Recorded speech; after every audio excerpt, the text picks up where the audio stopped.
өз элиңди, өз тилиңди, өз ата салтыңды үйрен, бил. Жана аны көздің қарегіндей аяр сақта. Ал сенин өмүрүң, көрөр күнүң, ичер суың.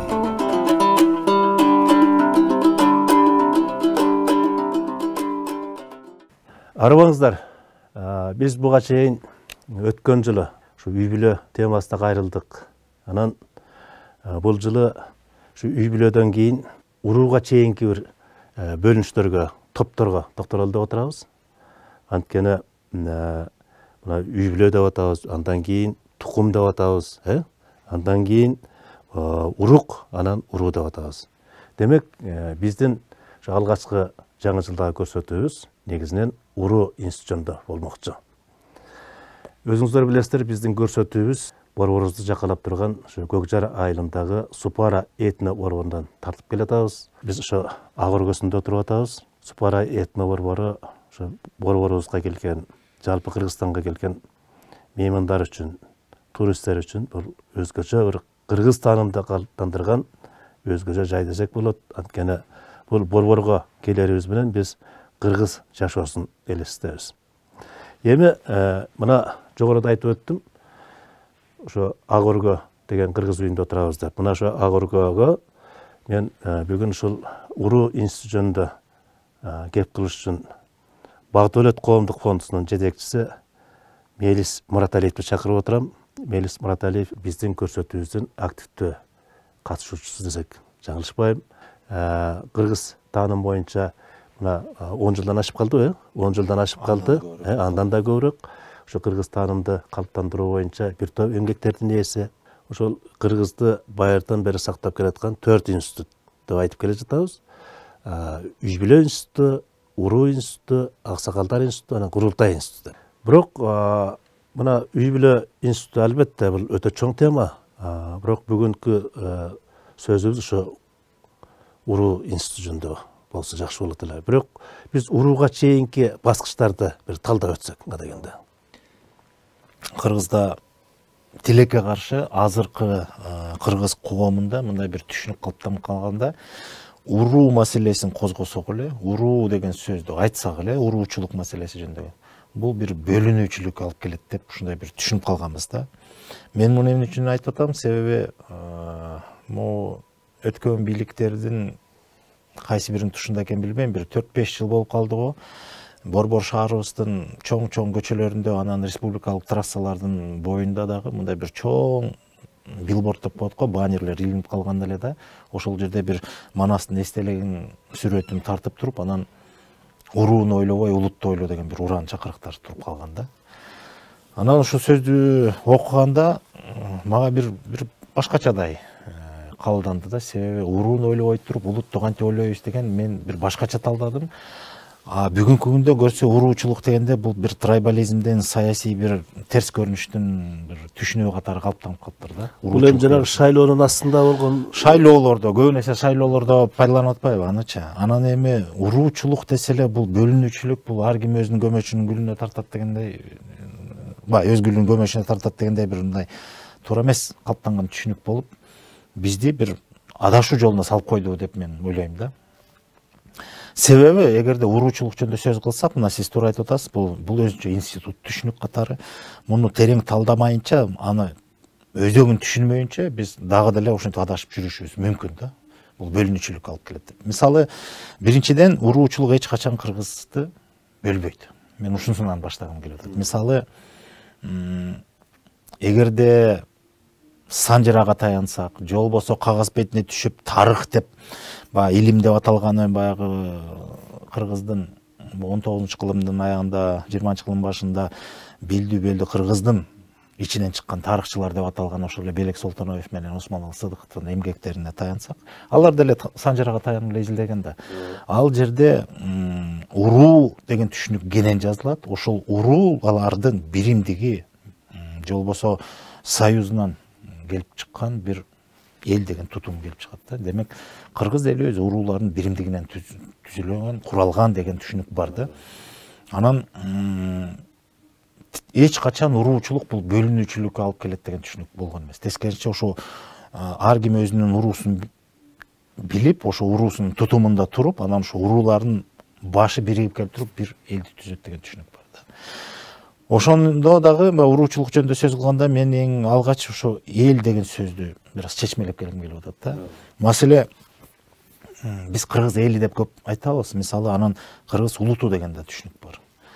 Улут деген сөз биз изилдеп карап көрдүк, сөздүктөрдөн дагы, макалдардан көп нерсе булактарга таянып карап көрдүк. Улут деген түшүнүк өзү бул бүгүнкү учурда, бүгүнкү тапта бул саясий термин катары көп колдонулат дагы. Бул жана мамлекет түзүүчү элди улут деп атайт деп. Мисалы, жана Бириккен Улуттар Уюму деген түшүнүк бар, деген нерсе бар да. А бирок ошол эле сөз башка тилге которгондо ал бир нече түшүнүктү камтыйт экен. Мисалы, ошол эле орус тилинде улутту нация деп да айтат, улутту национальность деп да айтат, улутту этнос деп да айтат экен. Кыргызда ушул үч түшүнүктү биригип туруп бир эле улут деп эле койгон да. Анан кыргыздын өзүнүн баягы түшүнүктөрүнүн ичинен талдай келгенде улут деген сөз түшүнүк катары бул кийин эле келген кириндис түшүнүк экен да. Кийин эле пайда болгон түшүнүк. Себеби буга мен абдан мындай биринчи башында мен мындай бул өзөктүү эле төл сөз го деп ойлогом да. Андай деле эмес экен. Себеби Манасты деле казып карап көрсөк улут деген сөз кезикпейт экен. Кийинки эле манасчылар кошуп айтпаса, мурунку классикалык варианттарда улут деген сөз жок. Эл деген сөз бар. Анан эң дагы бир жакшы далил катары улут деген сөздү, мисалы, макалдарды издеп көрөлүчү. Мына макал деген ар бир элдин бир жашоо аксиомалары, жашоо эрежесинен келип чыккан жашоо аксиомаларды макал дейбиз. Ал талдоого алынбайт. Далилге муктаж эмес болгон бир аксиомаларды макал дейбиз. Ырсалдын ынтымак жана башка дегендей. Кыргыздын эмне деген макалдардын жыйнактары көп чыккан. Мен баарын казып чыктым. Улут деген сөзгө тиешелүү макалдар жок. Кийин макал деп туруп баягы кийинки түшүнүк катары бир эки китепте жазылып жүрөт, бирок ал макал эмес деп мен билем да. Себеби бүгүнкү күндө эми баягы эл оозунда элек жок деген макалдын өзүндө да айтылгандай, кээ бирлер уйкаштырып эле түшүнүккө катары макалдар, мисалы, 100 доосуң болгуча 100 долларың болсун дегенде да макал деп атышпайбы, андай болбойт да.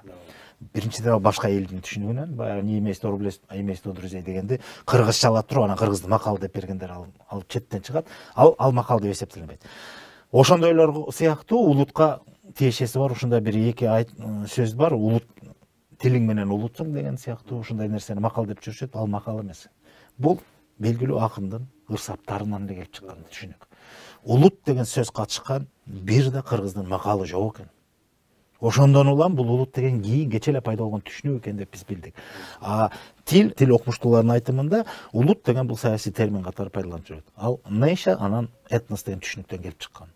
Анан кийин татаалдашып национальность, нация деп бөлгө келгенде бул таптакыр эле саясий тутумдагы баягы элдин жетилип мамлекет куруудагы деңгээлдеги көрүнүштөр экен, баскычтары.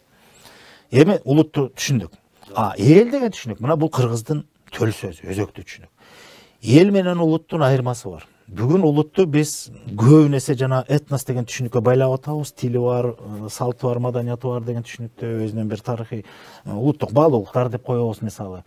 Ошол көрсө улуттук деген сөз кийин эле кириптир да, биз ошого көбүрөөк уңгуну байлап туруп улуттук дөөлөт мурастар деп атабыз, улуттук салттуу музыка деп атабыз, улуттук өнөр деп атабыз. Чындап келгенде ал ошол эле элдик деген эле сөз. Эгер чындап келгенде эл деген бул кенен түшүнүк дагы, улут деген биз жана этникалык түшүнүктөрдө эле байлап атабыз. Бир гана топко таандык тили бар, бирдей салттуу эрежелери бар, маданияты бар деген түшүнүк. Кыргызда эл деген сөз бул кенен эле камтылат экен да. Мисалы, жөн эле улут болуп жашаган аздык. Мисалы, мен мындайды айтып жүрөм, эгер тарыхый өңүттөн карасак, биз мына илимдин өзүнүн изилдөөлөрүнүн негизинде акыркы маалыматтарга таяганда Кытай жазма булактарында биздин доорго чейин 10-кылымда кыргыз деген этноним кезиккен экен деп жазып атат. Ошону менен бүгүнкү биздин 2000-жыл болот, 2023-жыл. Ошол кошкондо биз 3000 жылдан бери биз улут болуп этнонимибиз бар. Улут деген кандай? Кыргыз деген аталыш менен биз жашап келатабыз. Демек, кыргыз эли биздин доорго чейин 10 кылым мурда 1000 жыл илгери. Азыркы 2000 менен 3000 жылдан бери биз кыргыз деп аталып жүрөбүз. Манаста мындай саппадыр. Кыргыз болгону кыргыз атка конгону деп айтылат. Бул сөздүн чечмелениши демек биз кыргыз аталышка ээ болдук. Кайсы бир жамаат адамдардын тобу өзүнчө аталышка ээ болгону илимде этноним дейт. Бул элдин аты деген эле сөз. Демек биз ошондо башкалардан айырмаланып бир аталышка ээ болгон этнонимдин ээси болгон эл экенбиз. Азыркыча түшүнүк менен айтканда улут экенбиз да ошондо биз. Этнос болдук деген сөз. Демек улут деген түшүнүк кийин келип келди. А болбосо ошо кыргыздар ошону эл дейбиз. Биз 3000 жылдан бери илимге айкын белгилүү болгон кыргыз деген аталышты алып жүргөн, этнонимди алып жүргөн этноспуз, улутпуз десек болот. Бирок улуттардын баары эле мындай эл болобу деген сөз бар да. Мен муну эмне үчүн айтып атам? Себеби биз ошончо 3000 жылдан бери биз тарыхый жолубузда биз мамлекет куруп да жашап келдик, мамлекети жок да жашап келдик. Анан салыштыра келсек, мамлекети жок жашаган мезгилдердин өлчөмү чоң экен. Мамлекет куруп жашаган доорубуз, мисалы Гянгундардын мамлекети бар болчу дейт 201-жылы Хундардын империясына чейин. Ал канча мезгилди камтыганы белгисиз, бирок бир мамлекеттүүлүктүн доору бир болсун. Андан кийин Барсбектин доорунда Энисели кыргыздардын мамлекеттүүлүгү, каганаты болгон. Ал бир 20-30 жыл деле чапчыйт. Андан кийин Уйгур каганаты талкалангандан кийин 840-жылдан 925-жылга чейин улуу кыргыз дөөлөтү мамлекеттүүлүгү өкүм сүргөн экен 85 жыл. Андан кийин эле мамлекет, расмий мамлекетибиз жок жүрүп, анан Россиянын баягы империясынын курамына кирдик, анан СССР болдук, интип, анан эгемендүүлүктү алып 91-жылдан бери биз накта эгемен мамлекетпиз деп айтып жүрөбүз. Ошону менен биз 4 мамлекеттүүлүктүн доорун сүрдүк. Бирок алардын мезгилдеринин өлчөмдөрү өтө кыска салыштырмалуу. Калган мезгилдерде миңдеген жылдар бою, кылымдар бою биз кыргыз жоюлуп жок болуп кеткен жокпуз, бирок жашап келдик. Башка бир мамлекеттердин курамында болдук. Же болбосо мамлекет болбосок дагы бирөөнүн басымында болдук. Бул эми ар кандай баягы кыргызда айткандай кээде жигит жөө жүрөт, кээде жигит төбө менет дегенде өйдө төмөн болду дагы, бирок эң кызыгы биз эл катары жоюлуп кеткен жокпуз. Эң маанилүүсү эл катары жоюлуп кеткен жокпуз. Улут деген улут, ал тили бар малдан сатып алды, ал башка. Бирок эл деген сөз, эл болуу деген сөз бул өтө чоң түшүнүк экен. Так кыргыздын түшүнүгүндө эл деген түшүнүк бул тутумду түшүндүрөт экен. Мындай бир коомдук түзүлүш деген азыркы илимин негизинде улут болуш үчүн, нация болуш үчүн, мамлекет куруш үчүн коомдук түзүлүш болуш керек экен, иерархия болуш керек, башкаруу болуш керек экен, тартип болуш керек экен деген түшүнүк да. Мына ошол тартип, коомдук түзүлүш, башкаруу системасын баарын төп келип туруп бир сөз менен кыргыз эл деп койгон экен. Эл деген бул ошол бир тутум экен да. Катар ирети бар, башкаруучусу бар, тутумду эл дейт экен. Буга далил кыргыздын макалдарын четинен санап көрсөк, мисалы эл деген бул өтө маанилүү. Кыргыз үчүн эл менен бир адамдын, кыргыз баласынын менен эл менен болгон бүтүндүк бул баарынан өйдө турат. Ошон үчүн кыргыздарда эң чоң жаза катары өлүм жазасы кабылданган эмес. Эң чоң жаза элден чыгаруу экен да. Элден чыгарсаң сен жалгыз дарак токой болбойт дегендей, сен эч нерсеге туруштук бере албайсың деген түшүнүк экен да. Ошон үчүн эл деген бул жалпы бүтүндүк тутум катары кабылданса, ошол бүтүндүктө, ошол тутумда ар бир адамдын өзүнүн ээлеген орду болгон экен. Мына ошол өтө маанилүү болгон экен. Тилекте айталы, кыргыз айтат го, элге берсин эл ичинде, бизге берсин жамага берсин дейт. Жеке кызыкчылык жок, элдин кызыкчылыгы биринчи орунда болгон. Себеби элде бүтүндүктө болсо, мен анын бир бөлүгү катары менде да болот деген түшүнүк бар. Анан жана ырыс алды ынтымак, демек көпчүлүктүн, бүтүндүктүн кызыкчылыгы биринчи орунда турат. Ынтымак болмоюнча, биримдик болмоюнча бүтүндүктү сактай албайбыз, элдүүлүктү сактай албайбыз деген сөз. Эр энеден төрөлөт, эл үчүн өлөт деген сөздүн баары демек кыргыз баласы үчүн жашоонун маңызы өзү элдүүлүк экен да. Ошол бүтүндүк, биримдик, ынтымак маселеси. Мен сөзүңөр алчы. Мына биз рынок экономикасын кабыл алдык. Эгемен алгандан баштап эле биз ошол жеке кызыкчылык биринчи орунга болуп кетти. Мына жогоруда сиз айтып атасыз, жалпы кызыкчылык биринчи орунда болчу. Баягы Калыгуловой айткандай, баш аяк болуп, аяк баш болгон заманга келдик да биз. Алды үстү болду да бардыгычы. Эми бүгүнкү жашоо менен мурунку жашоону салыштырсак, өтө чоң айырмачылык бар. Мурда биз ошол элдүүлүктү, жалпылыктын, жалпы элдин кызыкчылыгы биринчи орунда коюп, биз ошол тутумдун бир бөлүгү катары эсептегенде, анан ажырагыс бүтүндүк болгон. Мен эл менен болгон бүтүн ажырагыс бүтүндүк болгон. Мына тутум деген ошол. Дал ошол элдүүлүктүн, бүтүндүктүн күчү менен биз мамлекетибиз бар болсо да, жок болсо да биз чачырабай, жок болуп кетпей, ушул күнгө чейин эл катары. Азыркы түшүнүк менен айтканда улут катары жашап келатабыз. Ошол эле тилибиз, ошол эле салтыбыз, наркыбыз жана башка өзгөчөлүгүбүз менен, маданиятыбыз менен. Бирок чачырап бириндеп кеткен жокпуз да. Ошол элдүүлүк баарыбызды кылып келатат. Бул жалпы тутум. Эми ошол элдүүлүк деген тутумду талдай келгенде, ушул жерде бул тутум дегенден кийин анын иерархиясы болуш керек да, структура деп коебуз, азыркы замандын түшүнүгүнөн айтканда. Анда келгенде ал ошол уруучулук деген түшүнүктөр ошол жакта камтылат. Анан мисалы ошол эле Белек Солтоновдо, ошол эле Манаста ошондой түшүнүктөр бар. 40 уруудан куралганбыз дейт. Биздин рынок экономикабызга мен жана кайрылганым бекер эмес, себеби ар ким өзүнчө болуп калдык. Бул тараудай болуп тарап кетпейбизби, жоп калып кетпейбизби? Бул коркунуч туудурбайбы улутка? Бар. Себеби азыркы өзү базар экономикасы деп атабыз, соода мамилеси деп атабыз. Ошонун принцибинде жеке кызыкчылык баарынан өйдөп турат. Бул отурукташкан маданияттын принциби. Аларда индивидуализм же болбосо эгоизм биринчи орунда турат.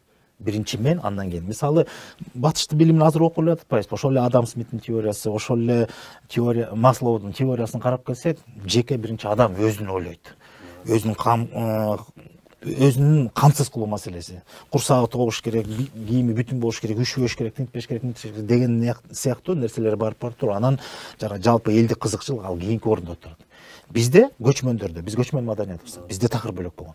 Эң башаткы чоң ажырым ошол көчмөн менен отурукташкан маданияттан ажырым кеткен да. Мен азыр тутум жөнүндө айткым келип атат. Себеби тутумдан кийин анан барып ошол эмне үчүн ошондой болгон, анан эмне үчүн азыр башкача болуп калдык деген себеп ал тамырда жатат. Элдүүлүк тутуму жөнүндө айтканда, мисалы мындай деген түшүнүк бар. Тутум демек биз иерархия, структура, ар нерсенин катар деңгээл боюнча ордулар болуш керек. Ошондо бүгүнкү чейин биз баарыбыз билебиз. Кыргыз эли деген сөз өзү 3 канаттан куралат дейбиз. Канат, урууга чейин канат деген түшүнүк бар. Мисалы, оң канат, сол канат, ичкилик деп 3 канатты айтабыз. Ошол 3 канат биригип келип туруп бир элди түзөт. Ар бир канат өз кезегинде бир нече уруулардан түзүлөт. Туурасын айтканда түзүлөт же куралат деп айтыш керек. Бүгүн биз кыргыз эли 40 урууга бөлүнөбүз деген сөз өзү туура эмес. Себеби сөздү дагы баягы биз сөз баккан элдин урпагыбыз да. Кыргыз деген ар бир сөздү таптап орду менен так айтып жүргөн. Сөздүн кадырына жеткен, сөздүн кудурет касиетин карманган элдерден болгонбуз да. Ошон үчүн эгерде биз бөлүнөт десек, анда биз бөлүнүүчүлүктү алып келебиз. Биз куралганбыз, чогулганбыз. Мисалы, Манаста айтылып атпайбы? Кулагы таптап куш кылдым, курама жейип журт кылдым дейт. Манастын өзүндө элдүүлүк принциби куралган, бириккен деген сөз. Демек, тутум бул ынтымактын, биримдиктин негизинде, биригүүнүн негизиндеги тутум болуп келет, эл деген сөз. Ошон үчүн жанагы биз эл 3 канаттан куралат. Ар бир канат уруулардан куралат деп сүйлөйбүз. Анан ар бир уруу андан татаалдап келгенде бүгүнкү күнү биз уруу менен эле чектелип калганбызда, уруун ким деген эле түшүнүк менен эле билебиз. Болду. Чындап келгенде уруу дагы бул чоң түшүнүк. Анан уруу өз кезегинде уруктардан куралат. Урук деген да түшүнүк бар. Анан уруктар тукумдардан куралат. Ал эми тукумдар эмнелерден куралат дегенде, ал тукумдар үй бүлөлөрдөн куралат. Эми үй бүлөдөн баштап элдүүлүккө чейин ирети менен түшүндүрөт. Мисалы, үй бүлө деген ар бир адамдын өзүнүн үй бүлөсү бар. Эң кызыгы табиятта, мына көчмөндөр биз табияттын бир бөлүгүбүз деп эсептейбиз өзүбүздү. Анан табияттын мыйзамы менен шайкеш жасайбыз. Кыргыздын түшүнүгүндө адам коомунун жашоо эрежелери бул салт деп коебуз. Ошол салттар табияттын мыйзамы менен айкалышат. Табияттын мыйзамына каршы келбеш керек. Кыргыздын кайсы салттын карабагыла биринчиден адам коомунун ички ынтымак беримдигин бекемдейт.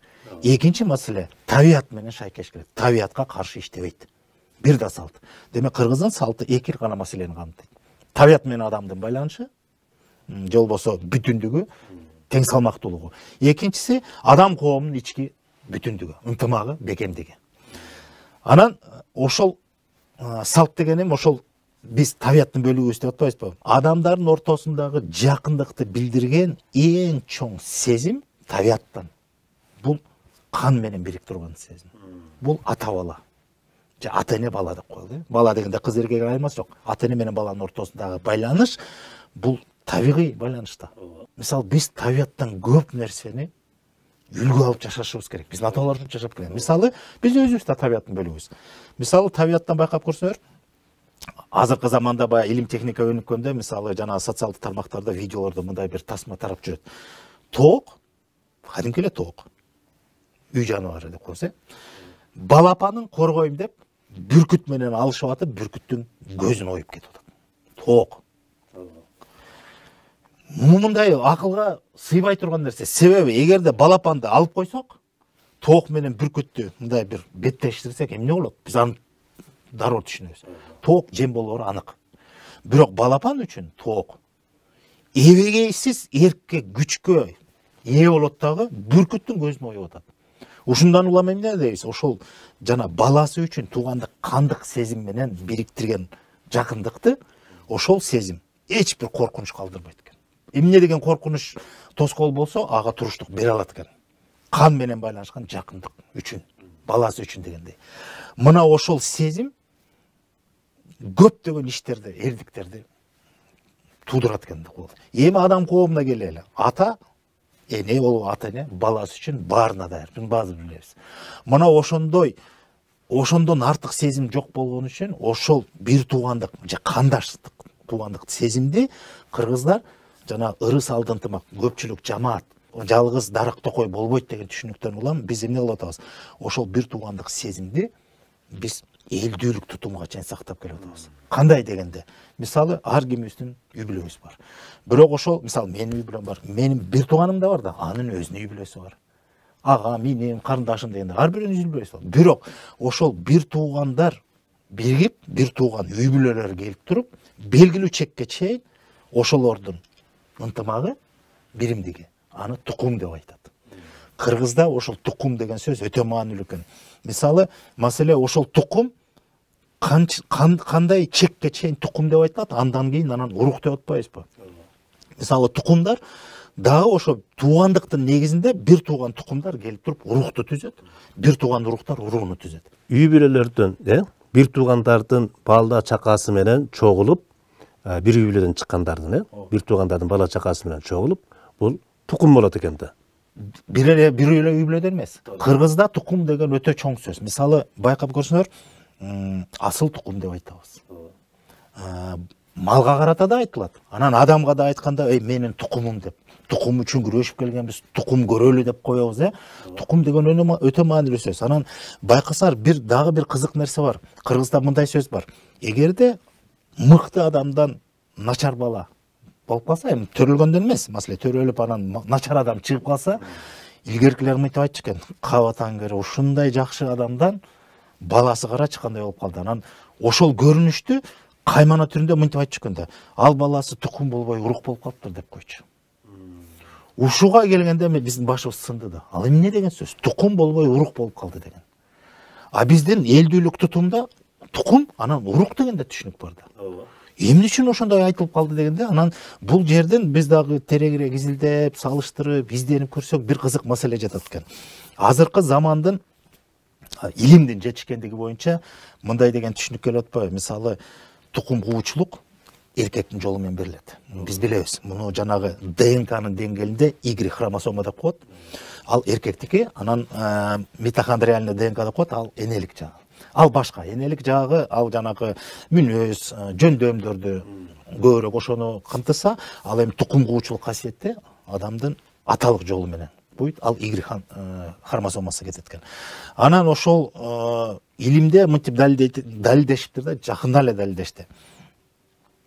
Илимий ачылыш десем да болот, көптөгөн эксперименттер жүргүзүлүп атып, баланын жаңы төрөлгөн баланын ошол Y хромосомасында мутация болбой, таза кандуулуктун сакталышы табияттын же болбосо генетиканын бир мыйзамына байланыштуу деп окумуштуулар айтты.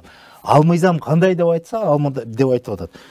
7 муунга чейин атасы менен энесинин каны бир тууган болбосо, анда төрөлгөн бала, экөөнүн ортосунда төрөлгөн баланын каны бузулбайт экен, мутация кабылбайт, эч өзгөрүүсүз ошол тукум деген ошол жанагы генетиканын сапаты эч өзгөрүүгө кабылбай уланат экен деген сөз.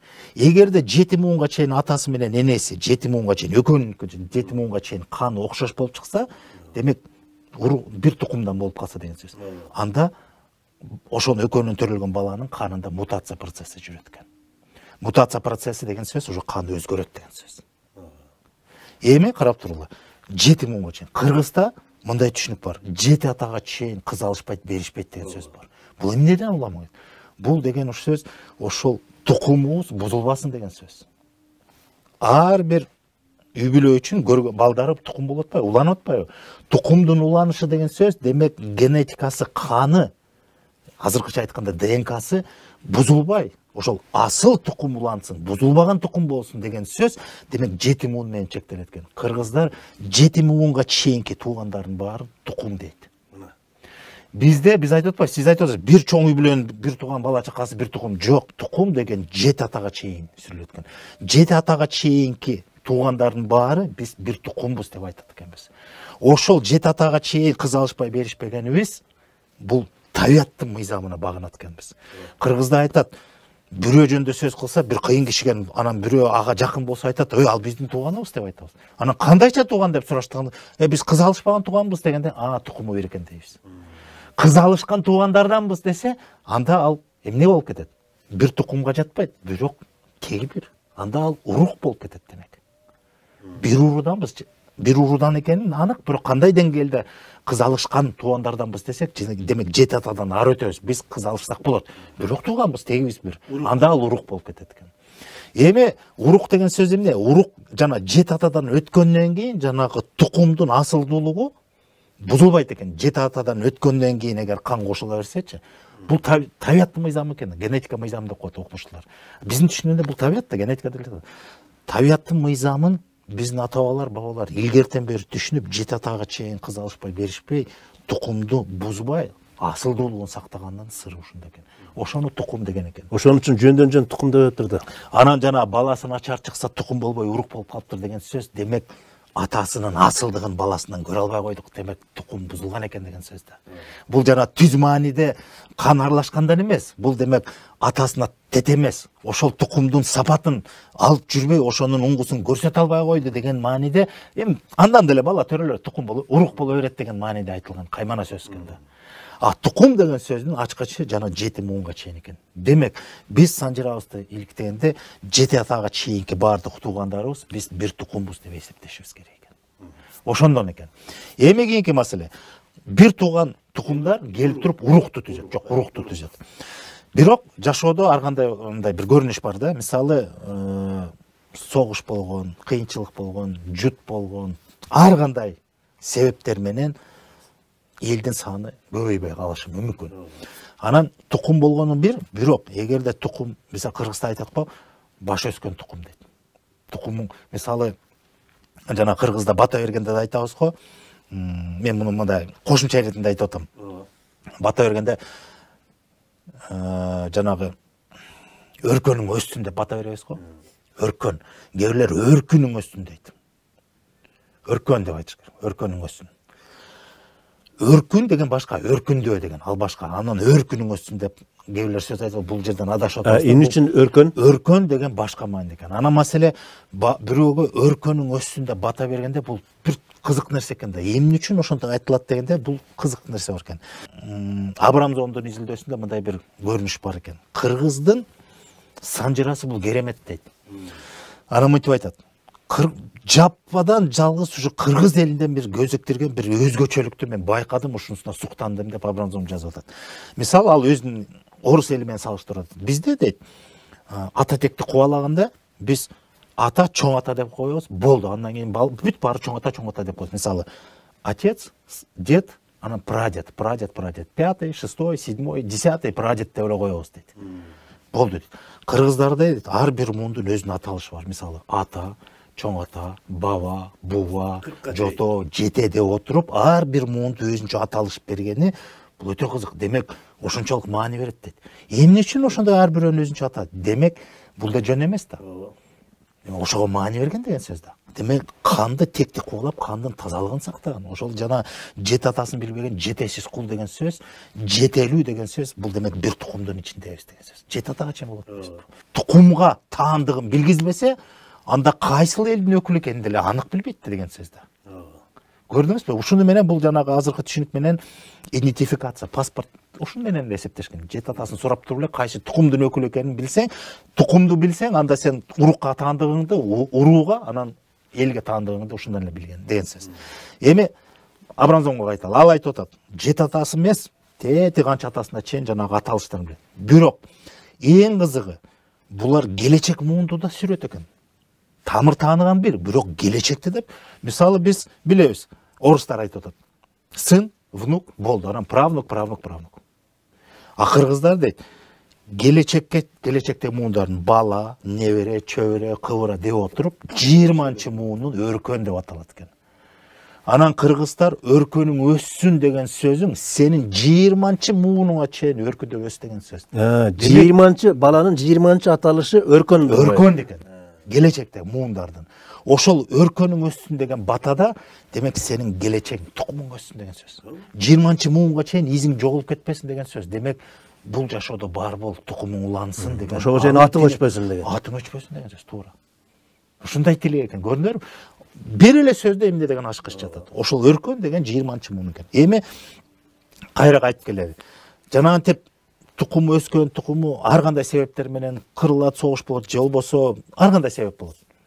Баш берет, баш бербей коет. Кээде жанагы каргыш калат тиги бул деген түшүнүктөр бар да. Мисалы кууаш деп коет кыргызда, билесиңер, куу деген сөз демек жалгыз бой. Бир эле балалуу деген сөз. Же баласы жок, жалгыз жүрөт деген нерседе тукумга жарды экен деп коет. Башка жарды деген түшүнүктөр эмне? Демек тукум өспөйт.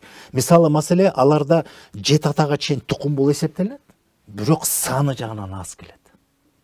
Анан саны жагынан бир мындай белгилүү чекке жеткенде урук деп аталат. Урук деген аталыш демек бир нече тукумдар бир тукум деп аталбай, уже тукумдар, алар урукка биригет. Бул баягы аскердик тутумда жанагы жоокерлик 10-дук, 100-дук, 1000-дик деп атпайбызбы? Ошонун сыңарындай, бирок анык өлчөмүн мен азыр айта албайм, билбейм. Биз ошону изилдеп атабыз. Бирок ошонун сыңарындай белгилүү чекке чейин урук болуп эсептелет. Андан кийин ошол уруктардын саны бир канчага уже жеткенден кийин ал уже уруу деп аталат. Тукум, андан кийин урук, анан уруу болуп кетет. Анан уруулар, бирок дагы урууда дагы мындай нерсе бар. Уруулар, мисалы, көбүн эсе, мисалы азыркы Санжыраны карасак, алыс барбай эле го. Мисалы мен Солто уруусунанбыз деп койсо, Солто уруусу деп аталат. Солто деген биздин атабыз да, ошондон тараган урпактар биз Солто уруубуз дейбиз. Анын ичинде баланча тукумданбыз деп айтып жүрөбүз өзүбүздө. Уруктарыбыз да бар. Бирок эми үчүн Солто уруусу. Анан мисалы таң калыштуу. Эгерде Санжыраны иликтесек, Солтонун атасы Эштек, Эштектин атасы Боорстон, Боорстон атасы Тагай. Мисалы Тагай бийди баарыбыз билебиз. Санжырада Тагай бийдин урпагынан көп. Тагайдын бир баласынын атынан уруу аталса, а бирөөсүнүн небересинин атынан уруу аталып атат. Мына ошого келгенде бир кызык суроо жаралат. Эмне үчүн Тагайдын Боорстон уруусу деп аталбайт? Тагайдын урпагынан бирөөсү Солто уруусу деп аталып атат. Суротулуп атат да. А эмне үчүн Тагайдын дагы бир баласы, мисалы, Кылжыр болсо, Кылжырдын экинчи ата Сарбагыш. Сарбагыш уруусу деп эле аталып атат. Өзүнүн баласынан аталып атат. Бул кызык болот. Бул жерде муунду өзгөчөлүктөр болуп атат да. Ооба, Тагайдын бир баласы, мисалы Боорстон. Боорстонун аты менен уруу аталбай, анын Боорстон небереси менен аталып атат. Солто уруусу деп аталат. Суротулуп атат. А башкасы, мисалы, Тагайдын экинчи баласы Кылжыр же Сарбагыш деп коет. Эки аты бар да. Өзү баягы мойну бурулбаган киши экен, анан өзү аты Сарбагыш деп айткан, же болбосо Кылжыр деп ал талаш болуп атат. Маселе кандай болбосун, бирок ошол кишинин атынан уруу аталып атпайбы? Тагайдын өзүнүн баласынын атынан. Ушуга келгенде уруудагы аталышы деген сөз ошол мындай деген дагы бир түшүнүк бар экен. Эгер бул жашоодо кайсы бир адамдын элине өтөгөн кызматы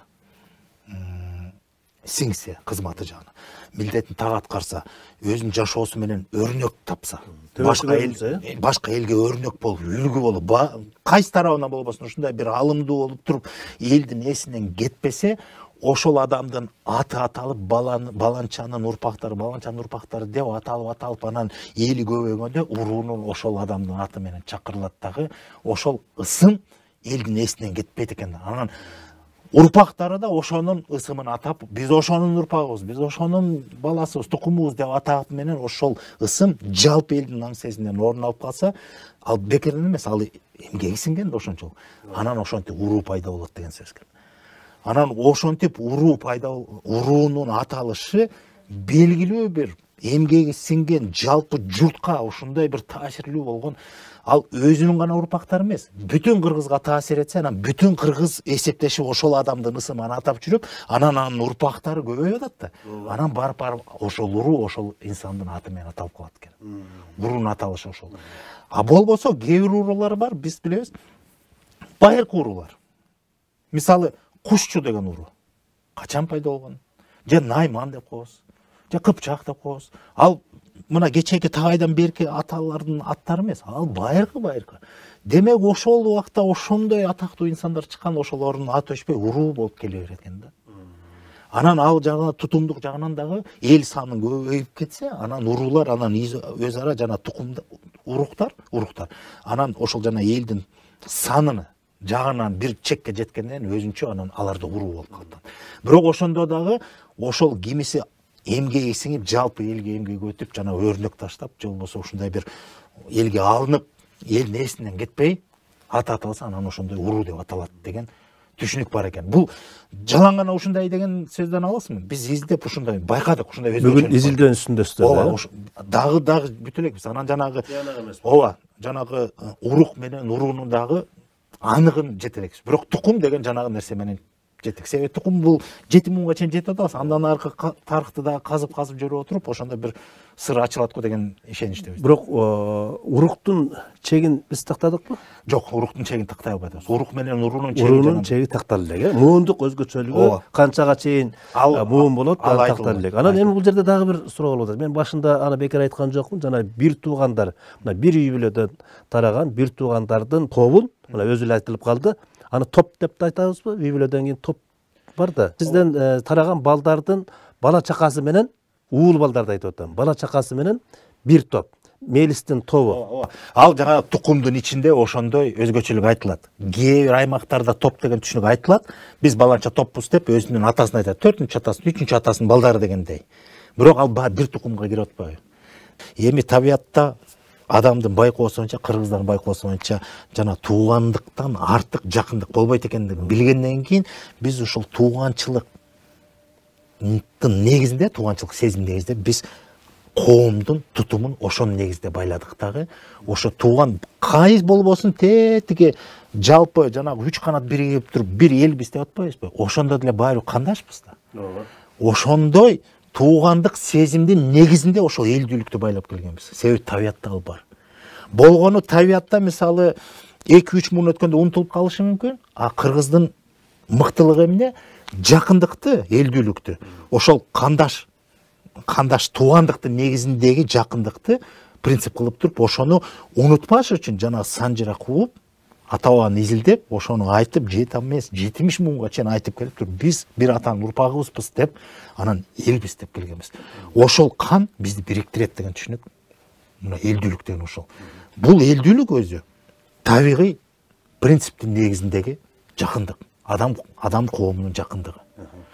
Анан ошону дагы башаламан эмес, эч кылып кыргызбыз деген эмес, иретин такып билген. Себеби структура деген ошол. Жана тутум дегенибиз ошол да. Мисалы математикада деле матрицанын ар биринин орду бар да, элементи бар да. Анан ошол тутумда элдүүлүк жана табиаттын табигый тууганчылык кандаштыктын негизинде ошондой тутумубузду түзөбүз дагы, ирет катарыбызды, ордубузду билип атпайбызбы? Мына ошого жараша ар кимдин өзүнүн орду бар деген сөз бар. Эл ичинде ордун кайсыл дегенде ошондой деп билебиз. Мына ошону элдүүлүк деп, тутум деп эсептейбиз. Уруучулук анын бир тутум эле. А уруучулуктан ылдый карай да бар, анан өйдө карай болгондо канат бар. Рахмат, Мелис. Бизге бөлүнгөн убакыт дагы соңуна чыгып баратат. Биз бир эле көрсөтүү менен бул уруу институтун айталчудай эмеспиз. Биз көрсөтүүбүздү кийинки жолдо улайбыз. Анткени биз бүгүнкү маегибизде ушул уруу анан урук маселеси боюнча так чече албай калдык. Алардын муундук өзгөчөлүгүн, баскычтарын, ошондой эле Алар канча муунга чейин барарын тактай албадык. Бул кийинки көрсөтүүлөрүбүздө дагы сөз болот. Ушун менен бүгүнкү көрсөтүүбүздүн соңуна чыгабыз. Саламаттарыңыздар. Өз элиңди, өз тилиңди, өз ата салтыңды үйрөн, бил. Жана аны көздүн карегиндей аяр сакта. Ал сенин өмүрүң, көрөр күнүң, ичер сууң.